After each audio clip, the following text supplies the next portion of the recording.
So we were studying elasticity of demand. उसमें हमने देख लिया कि तरह तरह के जो मेथड्स होते हैं प्राइस इलास्टिसिटी निकालने के। भाई इलास्टिसिटी सिर्फ प्राइस के हिसाब से नहीं निकलती है, इलास्टिसिटी और भी चीज़ों के हिसाब से निकलती है। इलास्टिसिटी का सीधा कॉन्सेप्ट ये है कि आपकी क्वांटिटी में कुछ चेंज आता है और वो किसी न किसी एक डिटर्मिनेंट की वजह से आता है। हमने पढ़े ना भाई determinants, P X, P R, Y T, N, Y D, C P वगैरह वगैरह, right.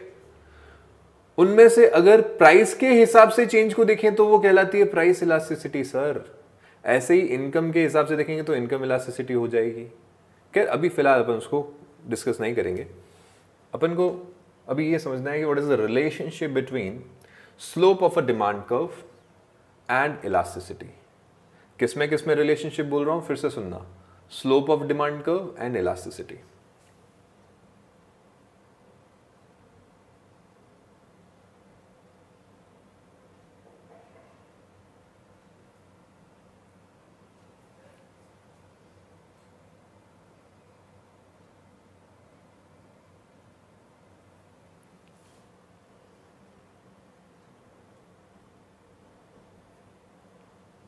Slope of demand curve और इलास्टिसिटी के बीच में कोई रिलेशनशिप है क्या सर?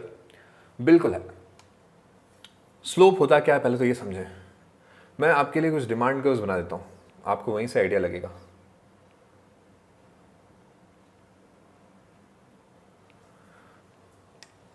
सो डिमांड कर्व बनाना है, एक्स एक्सिस पे हम क्या लेंगे, will take output, Y axis पे विल टेक प्राइस, ऐसे ही होता है। और एक डिमांड कर्व नॉर्मल बना देंगे। एक नॉर्मल स्टैंडर्ड डिमांड कर्व है, पर मैं कुछ और भी बनाता हूं, कुछ अलग तरीके के अजीब से भी हो सकते हैं demand curves.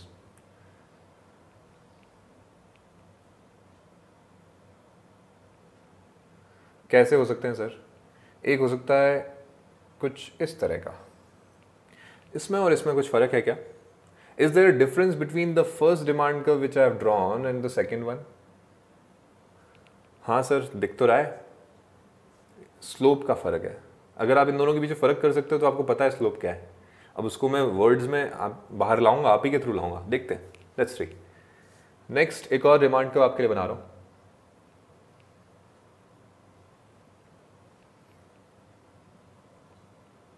Output and price. मैं कभी भी डिमांड कर्व वगैरह बनाते टाइम या कोई भी कर्व बनाते टाइम जल्दबाजी नहीं करता। मैं सब चीज़ें लिखता हूँ, भले ही मेरे को उसको कितने भी रिपीटेशंस करने हो, ट्राई करता हूँ कि सब चीज़ें उसमें हो, जैसे 0, x, y, आउटपुट, प्राइस। ऐसा इसलिए जिससे आदत ही ऐसी पड़े, और ऐसी आदत पड़ेगी तो एग्जाम में अपने आप हाथ ऐसा चलेगा। आप समझो, जैसे ही आज आप प्रैक्टिस करेंगे ना वैसा आपके एग्जाम में होने वाला है। यहाँ पे मैं डिमांड कर्व बना रहा हूँ थोड़ा इस तरह का। अगर इन तीनों में फर्क दिख रहा है तो आपको समझ में आने लगा कि स्लोप क्या होती है और स्लोप अलग अलग कैसे होती है। फिर कुछ और भी बनाता हूं थोड़ा एक्सट्रीम लेवल्स के।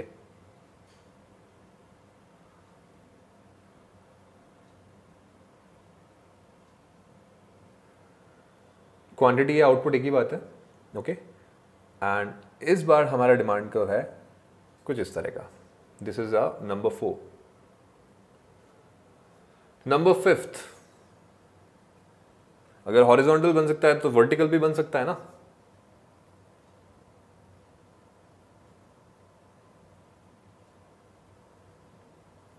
एक वर्टिकल डिमांड का हमने बनाया, quantity and price. So these are 5 different kind of demand curves. ये 5 अलग अलग तरह के डिमांड कर्व्स में जो डिफरेंस है वो है स्लोप का। तो 4th and 5th demand curves are extreme cases. ऐसे डिमांड कर्व्स में स्लोप का कुछ अलग ही लेवल चल रहा है। अब क्या लेवल चल रहा है वो अपन डिस्कस करेंगे, पर आप देख सकते हो कि ये तो एकदम फ्लैट हुआ और यहाँ पे एकदम स्लांट आपके पास डिमांड कर्व है 4th एंड 5th केसेस में। सो अब इन सब में स्लोप क्या चीज़ है? स्लोप का मतलब हुआ कि ये कर्व का डायरेक्शन कैसा जा रहा है, एक्स एक्सिस के हिसाब से या वाई एक्सिस के हिसाब से भी देख लो। कुल मिला के स्लोप होता है कि फर्क कितना पड़ेगा अगर मैं y में चेंज करूं और उसके रिस्पेक्ट में x में चेंज कर दूं। मतलब y मान के चलिए 10 था, उस टाइम x था 5, प्राइस 10, आउटपुट 5, नॉर्मल स्टोरी। और प्राइस कम हुआ तो ऑब्वियसली बात है आउटपुट बढ़ेगा, जनरल केसेस में ऐसा ही होता है, और ये बढ़ के मान लीजिए 10 हो गया। So there is some change in Y, change in Y को मैं क्या बोलूंगा, डेल्टा वाई, जिसकी वजह से कुछ चेंज हो रहा है किसमें, एक्स में, जिसको मैं बोलूंगा डेल्टा एक्स। यस और नो? अब ये चेंज हर जगह पे बराबर बराबर नहीं है, इस केस में तो हमको बराबर नजर आ गया। Let's check out third option. Third option में y के अंदर बड़ा ड्रास्टिक चेंज करते हैं, ठीक है। आपका जो y है, मतलब जो प्राइस है, लेट्स से पहले वो था 10 और अब वो हो गया है घट करके 3। क्या इसकी वजह से क्वांटिटी में बहुत ज्यादा चेंज आया? क्वांटिटी लेट्स से पहले आपकी थी 2 और अब हो गई 3। Let's see. So we are comparing the first diagram with the third diagram. First diagram में मेरे को देखने को मिलता है कि there is a change in price 10 से 5, उसको मैं बोलूंगा डेल्टा वाई। डेल्टा वाई का वैल्यू कितना? You already know what is delta Y. कैसे निकालते हैं भाई? नई क्वांटिटी माइनस पुरानी क्वांटिटी, 5 माइनस 10, मतलब माइनस का 5 is delta Y, and delta X का वैल्यू कितना हो जाएगा? 5 से 10 हो गया। नई क्वांटिटी माइनस पुरानी quantity, 10 minus 5, this will be plus 5। कहने का मतलब मेरे को ऑलमोस्ट सेम चेंज मिल रहा है इस फर्स्ट केस में। जितना चेंज हुआ है प्राइस में उतना ही क्वांटिटी में चेंज हो रहा है। डेल्टा वाई और डेल्टा एक्स बराबर हैं, नेगेटिव तो होगा ही ऑब्वियसली बात है, लेकिन बराबर है। थर्ड केस में क्या हो रहा है? थर्ड केस में if I calculate the value of delta why it is -7। कैसे? नई क्वांटिटी 3 माइनस 10 -7, और आउटपुट में डेल्टा एक्स अगर मैं निकालूं वो कितना बैठता है? 3 माइनस 2 1। मतलब यहां पर क्वांटिटी में सिर्फ सिंगल चेंज हुआ जब प्राइस आपका 7 चेंज हो चुका है। कहने का मतलब if we compare this and this case, दोनों में फर्क क्या है? सिर्फ एक ही फर्क है कि with respect to Y change यहां पे बराबर है, and with respect to Y change वहां पे बड़ा कम है। क्वांटिटी में क्वांटिटी बदल ही नहीं रही है, जबकि प्राइस बहुत ज्यादा बदल चुका है। राइट? Is it understood?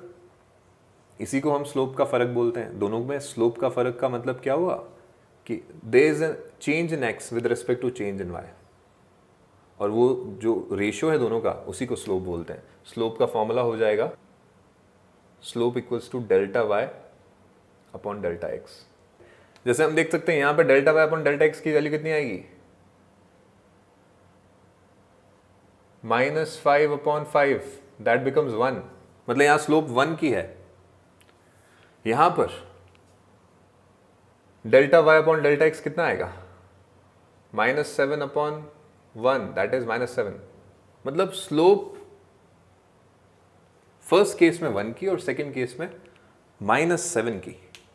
आप लोग इसको देख करके अंदाजा तो लगा सकते हो ना कि कौन सा वाला डिमांड कर्व होगा जो इलास्टिक होगा और कौन सा इनइलास्टिक होगा। Let me clear out something. First case में क्वांटिटी में बराबर चेंज है जितना प्राइस में हो रहा है, तो ये तो इलास्टिक हुआ। इनफैक्ट ये यूनिटरी इलास्टिक हुआ। यूनिटरी इलास्टिक कर्व को अगर मैं थोड़ा एक्सटेंड करूं ना और एक्स एक्सिस पे ज्वाइन करूं तो ये 45 डिग्री एंगल बनाएगा। थर्ड केस के बारे में बात करते हैं। थर्ड केस में क्या हो रहा है? प्राइस में बड़ा चेंज, उसकी वजह से क्वांटिटी में बहुत छोटा सा चेंज, मतलब क्वांटिटी बदल ही नहीं रही है। अगर आपने लास्ट लेक्चर देखा होगा तो आपको पता पड़ेगा, आपको मैं लास्ट लेक्चर से पहले भी रिपीट कर चुका हूं, लेकिन लास्ट लेक्चर में फिर से समझाया था कि अगर प्राइस में चेंज हो रहा है लेकिन क्वांटिटी बदल नहीं रही है तो इसका मतलब वो इनइलास्टिक है। तो थर्ड को मैं क्या बोलूंगा? इनइलास्टिक। यहां चेंज नहीं होता। इनइलास्टिक या रिलेटिवली लेस इलास्टिक या लेस देन यूनिटरी इलास्टिक, इस तरह के सारे नाम हैं इसके। या रिलेटिवली इनइलास्टिक, मैं कुछ भी कहूं, इनइलास्टिक का मतलब ऐसा जिसमें क्वांटिटी में बहुत बड़ा चेंज नहीं आता अगर प्राइस में चेंज आ भी जाए तो। Is it clear? अब सेकंड वाला केस देखते हैं। मतलब आप बोल सकते हैं ना स्लोप देख करके कि वो स्लोप ज्यादा है कम है। आपको सिंपल सा एक रूल बताता हूं, जितनी ज्यादा स्लोप होगी उतनी कम इलास्टिसिटी होगी। अब स्लोप को कैसे जज करें सर? आपने कभी साइकिल चलाई है? साइकिल वो भी ढलान से। कई तरह की ढलान होंगी, आपको याद होगा बचपन, आप साइकिल से गिरे भी होंगे, बहुत ज़्यादा वाली ढलान होगी। तो ये ढलान है जिसके ऊपर से आप साइकिल से नीचे उतर रहे हो, ठीक है। ये ढलान तो भी ठीक ठीक है, ये ढलान थोड़ी कम है, ये ढलान बहुत ज़्यादा है। जितनी ज़्यादा इलास्टिसिटी, जितनी ज़्यादा स्लोप उतनी कम इलास्टिसिटी। इसीलिए यहां पे इलास्टिसिटी कैसी है? इनइलास्टिक। और इनइलास्टिक को मैं वैल्यू में लिखूं तो लेस देन 1। यूनिटरी इलास्टिक मतलब elasticity of demand equals to 1। यहां पर क्या आएगा? My question to you is, second case में क्या होगा? जहां पे स्लोप कम है वहां पे इलास्टिसिटी का क्या होगा? इस केस में, सेकंड केस में इलास्टिसिटी 1 से ज्यादा होगी। Elasticity will be more than 1। Why? The slope is less. So we have a golden rule here. Slope में और इलास्टिसिटी में क्या रिलेशनशिप है? Slope and elasticity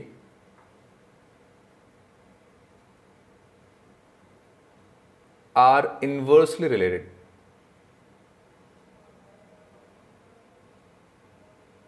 inversely related ही तो हुए। ज्यादा स्लोप मतलब कम elasticity, higher slope means lesser elasticity, ठीक है। या एक बहुत अच्छा स्टेटमेंट है, flatter the curve. Flatter the curve. Curve अगर फ्लैट होगा, जितना ज्यादा फ्लैट होगा, फ्लैट मतलब जिसकी कम स्लोप है, flatter the curve greater the elasticity, greater the elasticity. I hope this is also clear and understandable to you. अब नामकरण करेंगे हम। सेकंड वाला जो कर्व है उसका नाम बताओ। What should be the name of second curve? The first curve is unitary elastic, third curve is inelastic या लेस देन यूनिटरी इलास्टिक। ये बीच वाला कर्व, सेकंड वाला कर्व क्या होगा? इलास्टिक। और क्या नाम हो सकते हैं? और क्या बोलूं? थर्ड के नाम देख देख करके बताओ क्या क्या नाम हो सकते हैं बच्चों।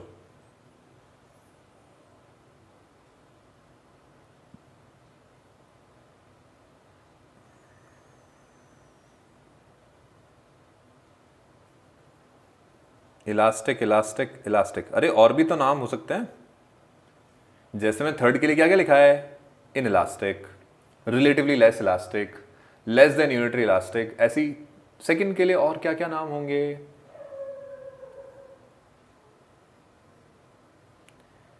Relatively more elastic. हाँ, रिलेटिव मोर इलास्टिक बोलो या रिलेटिवली इलास्टिक बोल दो, एक ही बात होगी। नहीं, इन इलास्टिक नहीं कहेंगे अमान। इन इलास्टिक तो थर्ड केस में है, सेकंड केस तो इलास्टिक होगा ना।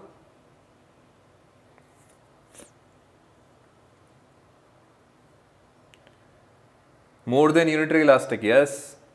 तो इलास्टिक कहूं, रिलेटिवली इलास्टिक कहूं, मोर देन यूनिटरी इलास्टिक कहूं, ये सारे नाम सही हैं। बिल्कुल ये सारे नाम सही हैं। So now in the second case what is happening? Let's see what is happening. यहां हो रहा है कुछ चेंज। मान के चलो मैंने प्राइस में थोड़ा सा चेंज किया, 10 से प्राइस हुआ 9, लेकिन कंपैरेटिवली क्वांटिटी में ज्यादा चेंज हो गया। क्वांटिटी का चेंज लेट्स से 5 से हो गया 8। जब प्राइस में थोड़े से चेंज की वजह से क्वांटिटी में बड़ा चेंज होता है, हम उसको क्या बोलते हैं? हम उसको बोलते हैं इलास्टिक। सो सेकेंड वाला केस इज इलास्टिक। ये इलास्टिक इसलिए भी है क्योंकि इसका कर्व कंपैरेटिवली फ्लैटर है। Flatter the curve greater the elasticity. या मैं कहूं कि यहां पर जो स्लोप है वो कम है, स्लोप कम तो इलास्टिसिटी ज्यादा। स्लोप और इलास्टिसिटी इनवर्सली रिलेटेड होते हैं, तो स्लोप कम तो इलास्टिसिटी ज्यादा, सो इलास्टिक।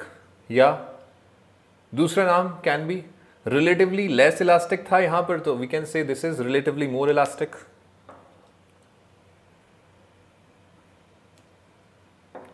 इलास्टिक और रिलेटिवली मोर इलास्टिक, या रिलेटिवली इलास्टिक भी लिखूं तो भी एक ही बात है। What else can be the name? यहां पर था लेस देन यूनिटरी इलास्टिक, यहां पर होगा मोर than unitary elastic.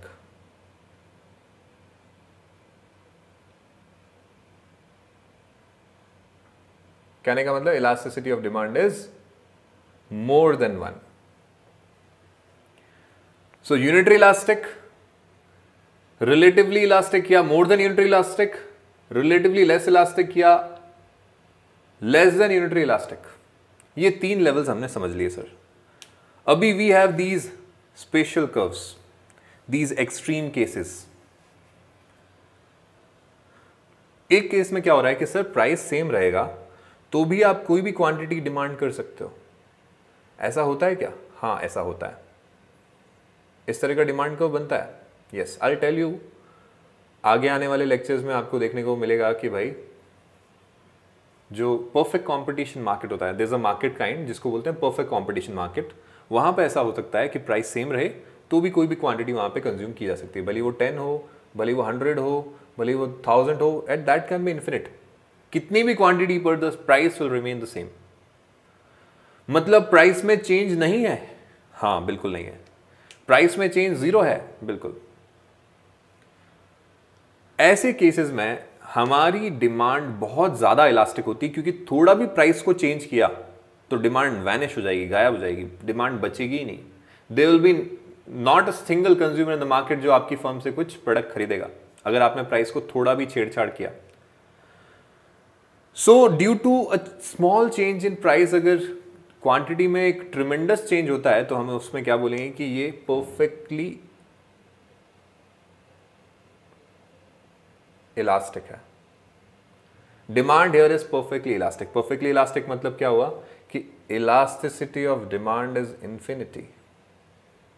Elasticity of demand is infinity. इतनी ज्यादा है इलास्टिसिटी कि थोड़ा सा छोटा सा प्राइस का चेंज भी क्वांटिटी को ट्रिमेंडसली चेंज कर देगा। अब ऐसी सिचुएशन कहां होती है सर? इसको समझने में थोड़ा आपको टाइम चाहिए। आप वेट करिए फॉर्म्स ऑफ मार्केट पढ़ने तक। जब अपन पढ़ेंगे अलग अलग फॉर्म्स ऑफ मार्केट, तब आपको समझ में आएगा कि भाई इलास्टिसिटी परफेक्टली इलास्टिक कैसे हो सकती है। इनफैक्ट फॉर्म्स ऑफ मार्केट में भी थोड़ा कम, हम जब रेवेन्यू के बारे में डिस्कशन करेंगे और देखेंगे अलग अलग मार्केट में अलग अलग रेवेन्यूज कैसे होते हैं, तब आपको और ज़्यादा अच्छा समझ में आ जाएगा। So wait till we study those two topics. Next, fifth case. यहां क्या देखने को मिलता है? What we can see here is price कुछ भी हो, 10 हो, 8 हो, 5 हो, क्वांटिटी वही है सेम। लेट्स से 10 है तो 10 ही रहेगी। There is no change in quantity even when your price rises और फॉल्स। सर ऐसा केस भी नहीं मिलता इन एक्चुअल सिचुएशंस। फिर भी मैं इससे रिलेटेड एक केस बताता हूं। अभी मैं बोलता हूं कि यार नमक जो है ना वो 10 रुपए किलो मिलता है। Let's say salt cost you ₹10। ठीक है sir, as a household सोचना आपकी डिमांड कितनी रहेगी? वही सेम। 8 का हो गया तो भी वही सेम, 5 का हो गया तो भी वही सेम, 1 का हो गया, 1 रुपए का भी हो गया तो भी वही same. Demand will remain same even with change in prices. तो with a change in price, if there is no change in quantity demanded, then उस केस में हम बोलते हैं कि demand is perfectly inelastic। perfectly inelastic। why perfectly inelastic? क्योंकि यहां पर डिमांड चेंज नहीं हो रही। inelastic का मतलब चेंज नहीं होना, perfectly inelastic मतलब बिल्कुल चेंज नहीं होना। यहां पर इलास्टिसिटी है ही नहीं, जीरो है। There is no change in quantity with respect to any change in price। तो ये अलग अलग तरह के हमारे डिमांड कर्व्स हो गए। इन दोनों को मैं अगर आपको स्लोप से रिलेट करूं तो इन फोर्थ केस स्लोप क्या है? स्लोप जीरो है। क्यों है स्लोप जीरो? सर इस पर साइकिल चलाएंगे ना तो नॉर्मल चलेगी, किधर भी स्लोप नहीं है, अपने आप नहीं चल पाएगी cycle. So this shows a plane axis, a plane curve parallel to X axis, और ऐसे केस में कोई भी स्लोप नहीं है, और जैसा स्लोप होता है उसके ऑपोजिट होता है आपका इलास्टिसिटी। तो स्लोप सबसे कम, इलास्टिसिटी सबसे ज्यादा। तो स्लोप 0 तो इलास्टिसिटी इन्फिनिटी, और यहां पर तो स्लोप बहुत ज्यादा है, इनफाइनाइट स्लोप है। आप यहां से साइकिल चलाने की कोशिश करो, imagine yourself jumping from a building with a cycle, लगभग वैसा सिनेरियो यहां पे, इतनी स्लोप है, यहां पे इनफाइनाइट स्लोप है।